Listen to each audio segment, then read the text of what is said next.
복에 대한 말씀 암송 기도와 암송 찬양. 열왕기상 10장 7절 말씀. 내가 그 말들을 믿지 아니하였더니 이제 와서 친히 본즉 내게 말한 것은 절반도 못 되니 당신의 지혜와 복이 내가 들은 소문보다 더하도다. 내가 그 말들을 믿지 아니하였더니 이제 와서 친히 본즉 내게 말한 것은 절반도 못 되니 당신의 지혜와 복이 내가 들은 소문보다 더하도다. 내가 그 말들을 믿지 아니하였더니 이제 와서 친히 본즉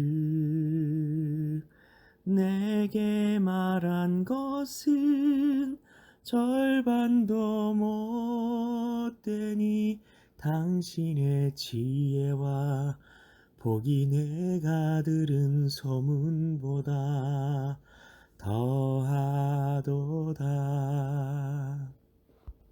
말씀 기도입니다. 하나님 아버지, 누군가 찾아와서 솔로몬에게 솔로몬이 받은 지혜와 복에 대해서 감탄하고 있습니다.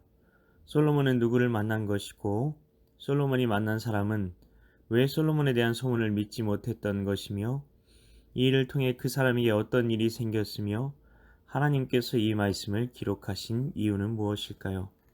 솔로몬이 만난 사람은 시바의 여왕이었습니다. 성경에는 스바의 여왕이라고 나옵니다.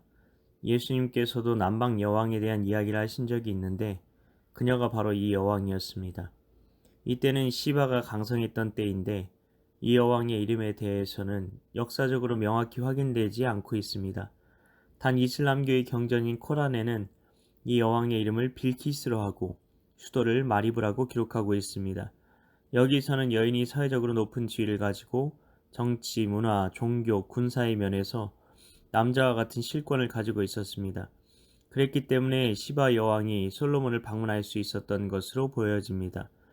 에티오피아 구스의 지배자는 솔로몬과 스바 여왕과의 사이에서 태어난 메넬리크를 조상이라고 주장하기도 합니다. 이런 이유로 에티오피아 내시가 성경에서 이사야서를 읽고 있었던 것이 가능했던 것으로 여겨지기도 합니다. 그녀는 솔로몬에 대한 소문들을 왜 믿지 못했던 것일까요? 역사상 그런 지혜와 축복을 받은 왕조가 있었다는 말을 들어보지도 못했기 때문이었습니다. 솔로몬 왕 때 하나님께서는 하나님 마음에 합한 사람이었던 다윗과 역사상 가장 위대한 지혜를 선물로 받은 솔로몬 때문에 은혜를 차고 넘치도록 부어주셨습니다. 이제까지 이스라엘 역사에서 이런 때가 없었다고 할 만큼 가장 영광스러운 때가 바로 이때였습니다. 시바의 여왕은 하나님의 축복을 이스라엘이 최고로 받았을 때 그 땅을 방문했던 것이었습니다. 하나님께서 이 말씀을 기록하신 이유가 무엇일까요? 우리는 이 말씀의 11장 때문에 주목해야 합니다.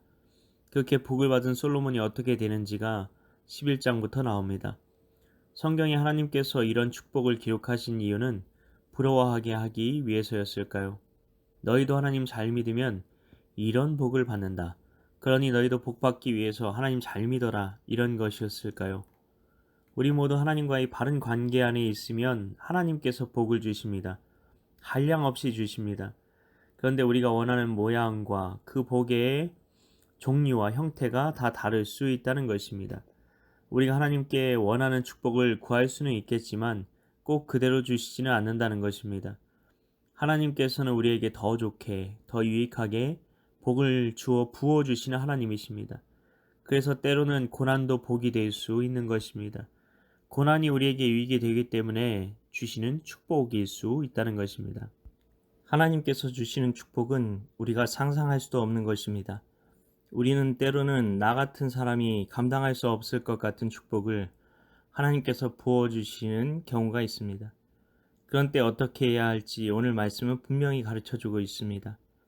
솔로몬은 자기 지혜와 능력에 사람들이 자기를 찾아오고 자기를 칭찬해 준다고 생각했던 것입니다. 그가 받은 이 모든 축복이 하나님께서 주시는 선물임을 그가 알았더라면 그는 11장의 선택을 할 수 없었을 것입니다. 우리는 포도나무와 가지의 모델을 잘 기억해야 합니다. 우리는 가지입니다. 포도나무는 예수님이십니다. 그분에게서 오는 은혜가 막히거나 생명이 막혀버리면 그때부터 가지인 우리 삶에는 축복도 하나님의 생명도 나타나지 않는 것입니다. 더 이상 우리가 하나님의 영광을 빛내는 삶도 세상의 빛과 소금도 될 수 없는 것입니다. 그게 계속되면 어떻게 될까요? 생명의 흐름이 막힌 상태가 오래 유지되면 가지는 말라 비틀어져 버립니다. 요한복음 15장 6절에서 사람이 내 안에 거하지 아니하면 가지처럼 밖에 버려져 마르나니 사람들이 그것을 모아다가 불에 던져 사르느니라 고 하신 주님의 뜻을 분명히 이해해야 합니다. 사람들이 가지를 꺾어서 땔감으로 쓰는 이유가 무엇입니까? 가지가 밖에 버려질 만큼 말라진 것입니다. 고대 그리스어로 말라버렸다는 말은 크세라이너입니다. 바짝 말랐다는 겁니다. 우리가 하나님을 잘 믿는다고 해도 성령을 소멸시키는 자는 결국 생명이 다 말라버린 가지처럼 죽게 된다는 것입니다. 이것이 인간입니다. 하나님께만 생명이 있고 이 생명이 없는 자는 죽게 됩니다. 교만이 하나님의 생명을 우리 안에서 마르게 하는 무서운 죄입니다. 교만에서 우리를 지킬 수 있는 길은 우리가 포도나무이신 예수님의 가지일 뿐이라는 것을 순간마다 기억하고 우리의 생명이신 예수님을 늘 바라보는 삶을 살아가는 것 뿐입니다. 우리는 죄와 나를 분리할 수 없는 죄인이었듯 이제는 예수님과 나를 분리할 수 없는 의인이 되었다는 것을 알아야 합니다. 죄인과 의인의 차이가 있습니다. 죄인은 죄의 뿌리를 내린 삶을 사는 것이고 의인은 우리의 의가 되신 예수님께 뿌리를 내리고 살아가는 사람입니다. 나는 죄인의 삶을 살고 있습니까? 의인의 삶을 살고 있습니까? 하나님 아버지, 우리가 죄인의 길이 아니라 의인의 길을 걷게 하소서. 복 있는 사람은 죄인의 길에 서지 아니하며 의인들의 모임에 들며 하나님께서 인정하시는 의인의 길로 걷게 된다고 약속하셨사오니 포도나무이신 예수님께만 늘 시선을 고정시키며 예수님의 생명으로만 살아가는 우리 모두 되게 하여 주시옵소서.